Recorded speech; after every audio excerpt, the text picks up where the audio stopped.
Hayengdagi haugadoriba Manipur Legislative Assembly mifam asigi mangoinana Chief Minister bu yaningdaba MLA Kharadi hauzik mahaki mathakta thajadabagi motion thangatnaba sem saba loikre. Nakal amadana ngarang numidang Delhi da paisinkiba Chief Minister na ngasi 6A Krishna Menon Mark New Delhi da Ladiba Union Home Minister Amit Shah gi official resident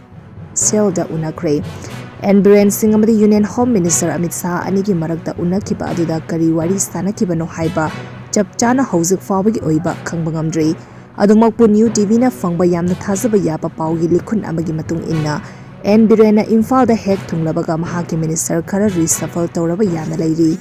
National People's Party ki MLA singi maraktagi MLA amabu minister from pirakpa yari masigi matakta Naga People's Front gi minister ama drop tawrabasu yari masiga loirena BJP manungda hanadagi minister oiduna leiriba MLA khara lawthoklaga minister oidriba MLA khara nauna minister oina hapchilakpa yari nakal amada BJP manungda hauzik leiriba mot manadaba fibam ama leiba manna leiriba asigi yengluragadi hauzik BJP gi MLA kharana and Biren singi matakta no confidence motion thangalakpa natraga atoba party amana no confidence motion thangalakpada madubu support tawba haina sem saduna leiri hari